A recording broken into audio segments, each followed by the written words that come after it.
l'émetteur et le récepteur méditation sur la conscience, le sixième sens et les laboratoires du secret Denis Favre-Villeurbanne, mai 2026. Le silence éternel de ces espaces infinis m'effraie.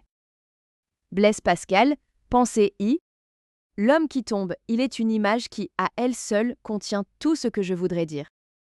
Un homme tombe d'une fenêtre du 10e étage. La nuit est avancée. La ville en dessous ne sait rien et ne saura rien avant le matin. Quelques instants plus tôt, cet homme a prononcé des mots, on discute encore lesquels, des mots de laboratoire ou des mots de prière, ce qui revient parfois au même. Le romancier qui ouvre son livre sur cette scène croit inventer. Il ne fait que se souvenir à la place de tous.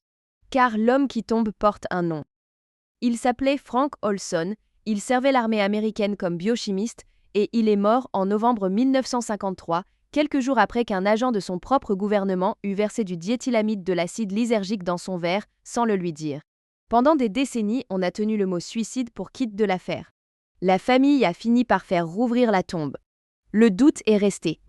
Et le doute, ici, est la seule chose probe. Je pars de cette chute parce qu'elle est l'emblème exact de mon propos. Un homme tombe, voilà la verticale, la pesanteur, l'attraction, la part du réel qui ne pardonne pas et ne se laisse pas convaincre. Un homme a parlé avant de tomber. Voilà l'autre versant, le murmure, le sens, ce que l'esprit croit étreindre à la seconde où le corps cède. Entre la parole et le trottoir tient toute la question que je veux poser. Sommes-nous des appareils qu'une goutte suffit à dérégler? Ou des antennes capables de capter, par-delà les cloisons, quelque chose que les cinq sens nous dérobent? Pendant 40 ans, un État puissant a parié que nous étions l'un et l'autre. Et, pour en avoir le cœur net, il a bâti des laboratoires. L'histoire de ces laboratoires n'est pas une légende de fin de soirée. Elle est archivée, datée, signée. Elle a deux versants, comme la chute de Frank Olson, le versant où l'on tient l'homme pour un récepteur que l'on reprogramme, et le versant où on le rêve émetteur, capable de lancer son regard à 1000 lieues. Les deux versants portent un nom de code. Le premier s'appelait MCAC Ultra. Le second, Stargate. Je voudrais les parcourir l'un et l'autre, sans rien ne céder ni à la crédulité qui s'émerveille, ni au scepticisme qui ricane, ces deux paraissent jumelles. 2. Le rêve du récepteur de 1953 à 1973, sous le sigle administratif et glacé de MK Ultra, l'Agence centrale de renseignement américaine a conduit le programme d'expérimentation humaine le plus long et sans doute le plus honteux de son histoire. L'idée tenait en une phrase, et cette phrase est un abîme. Si l'esprit humain est une machine, alors il doit être possible d'y écrire. De le vider, de l'effacer, de le réinscrire. De faire de l'homme un récepteur pur, une cire où la volonté d'un autre laisserait son empreinte. L'homme qui présida à cette entreprise s'appelait Sidney Gottlieb, chimiste de formation, et l'on aurait tort de l'imaginer en savant fou. C'était un fonctionnaire appliqué, méthodique, qui rentrait le soir traire ses chèvres. Sous sa direction, on administra des drogues, le LSD surtout, à des sujets qui n'en savaient rien. Des prisonniers, des malades, des passants. À San Francisco, l'agence tint des appartements truqués où l'on droguait des inconnus pour les observer derrière un miroir sans teint. On appela cela, avec un sens du sinistre qui ne s'invente pas, l'opération Minuit Climax. Et voici le premier enseignement, celui que ni les amateurs de complot ni leurs adversaires n'aiment entendre, car il déçoit tout le monde. Cela ne marcha pas.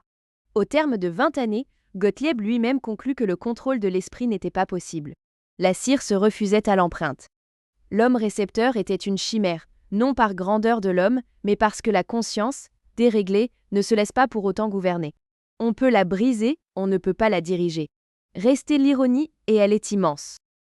Les substances que l'État avait achetées pour asservir, quelques-uns de ses cobayes les trouvèrent belles. Ils en parlèrent autour d'eux. C'est par un financement de l'agence que Ken Kesey, qu'Allen Ginsberg, que le parolier des Grateful Dead reçurent leur première dose. L'institution qui cherchait une arme de soumission a enfanté, sans le vouloir, la contre-culture qui allait la défier. Il faut méditer cela. Le pouvoir, lorsqu'il manipule la conscience, n'obtient presque jamais ce qu'il visait. Il obtient autre chose qu'il n'avait pas prévu et qui souvent se retourne contre lui. C'est une loi de l'histoire et MK Ultra en est l'illustration chimique. 3. Le rêve de l'émetteur, le second laboratoire renversa le rêve.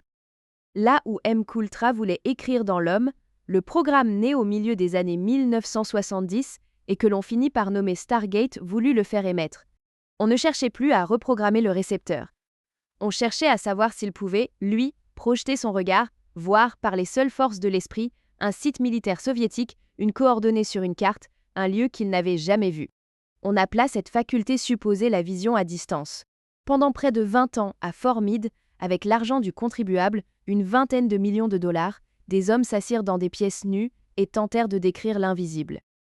Le dispositif expérimental, conçu dans un institut de recherche californien, mérite qu'on s'y arrête, car il contient le mot qui est au cœur de cet essai. On y travaillait par couple. À un bout, sur le terrain, un agent, on l'appelait la balise. À l'autre bout, dans le laboratoire, le sujet, on l'appelait le récepteur. L'un était posté devant la chose à voir. Autre devait la recevoir. Émetteur et récepteur, la parapsychologie d'État avait emprunté son vocabulaire, et toute sa métaphysique, à la radio. Que faut-il en penser? Ici, plus qu'ailleurs, il faut tenir la corde raide.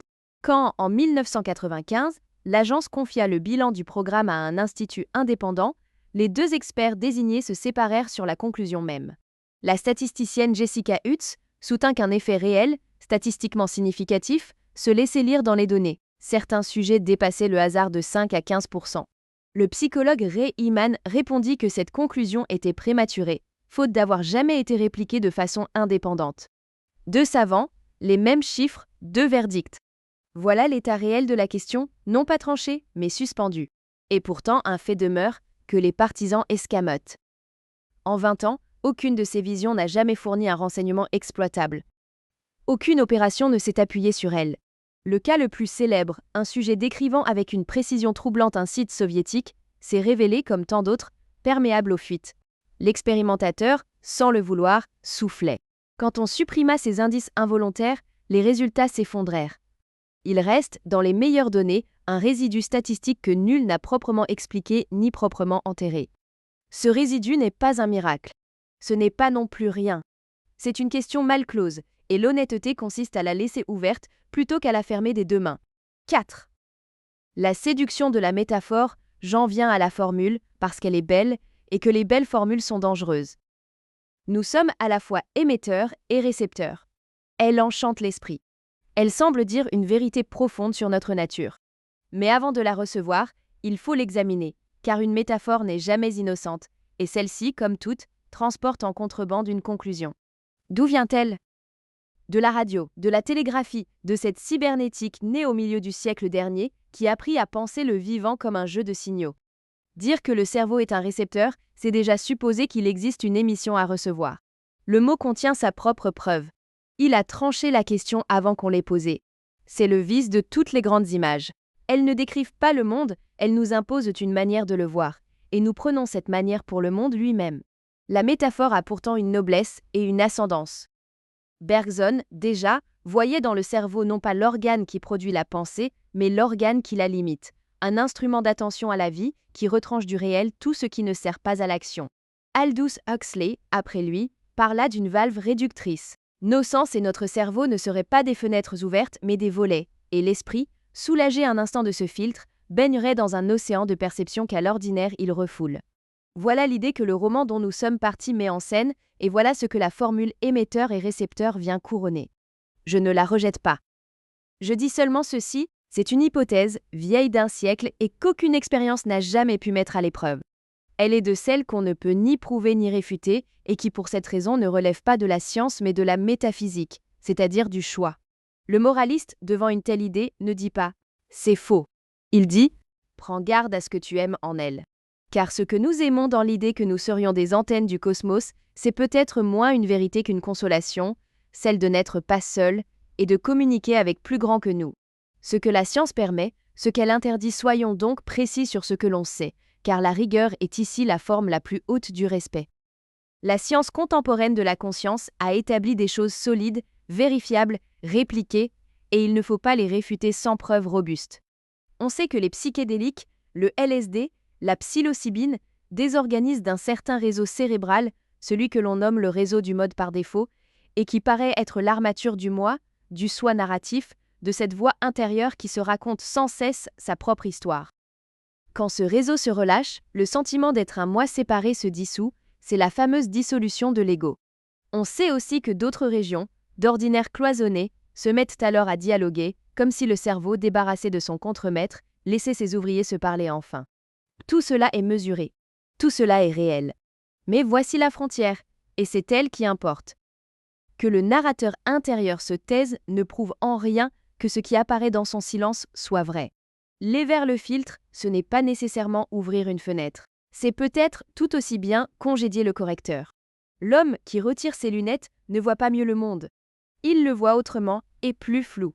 La dissolution du moi est une expérience bouleversante, parfois salutaire, parfois thérapeutique, mais une expérience bouleversante n'est pas un argument.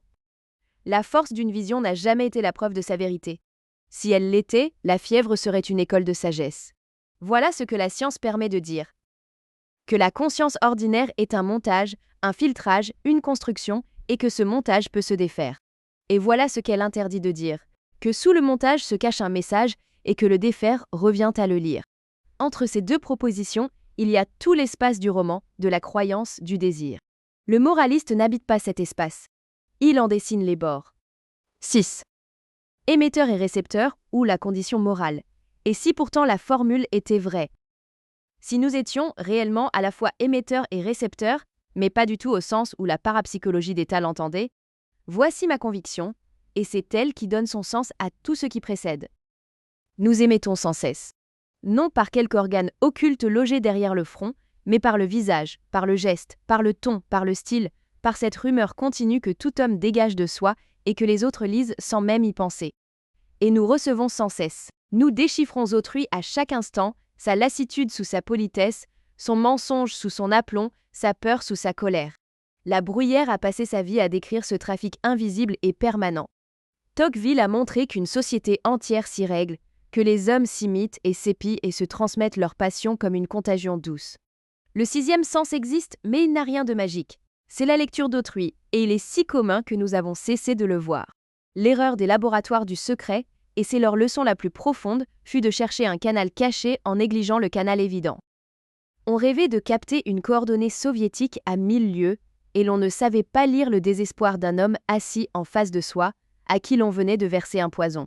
On voulait l'antenne du cosmos, et l'on n'avait pas même la civilité de l'âme. Frank Olson émettait, dans les jours qui précédèrent sa chute, tous les signaux de la détresse. Personne autour de lui n'était récepteur. Voilà le vrai défaut de transmission, et il n'est pas physique. Il est moral. Car être récepteur au sens qui compte, ce n'est pas posséder un don. C'est consentir à une attention. C'est vouloir recevoir l'autre. Et c'est en quoi la formule, dépouillée de sa quincaillerie radiophonique, redevient une vérité ancienne et exigeante. Nous sommes responsables de ce que nous émettons et coupables de ce que nous refusons de recevoir. Sept.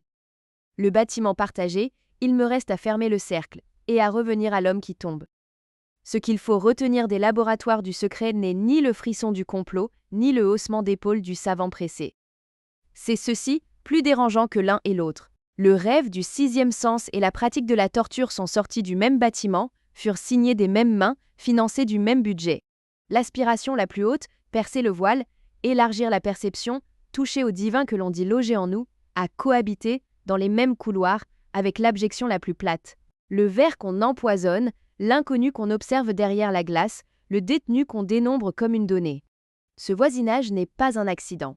Il dit quelque chose de constant sur l'homme, que sa soif de transcendance et sa capacité de cruauté ne s'excluent pas, qu'elles puisent souvent à la même source, qui est l'oubli d'autrui. Le roman qui a éveillé ma curiosité fait tomber son personnage du 10e étage. Qu'il le sache ou non, il a placé son lecteur à l'adresse exacte où le mysticisme et la salle d'interrogatoire ont partagé un palier. C'est une adresse qu'il faut connaître. Non pour s'y complaire, mais pour comprendre que la question de la conscience n'est jamais seulement une question de science ou de métaphysique. Elle est, d'abord et toujours, une question morale. Pascal disait que le silence éternel des espaces infinis l'effrayait.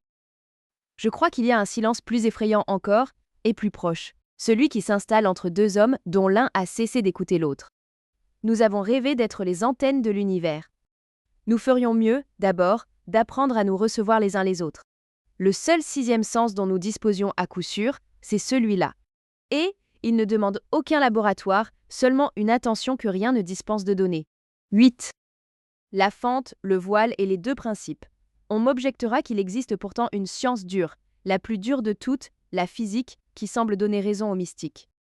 L'expérience des deux fentes est devenue, en un demi-siècle, la parabole favorite de quiconque veut marier le laboratoire et la sagesse.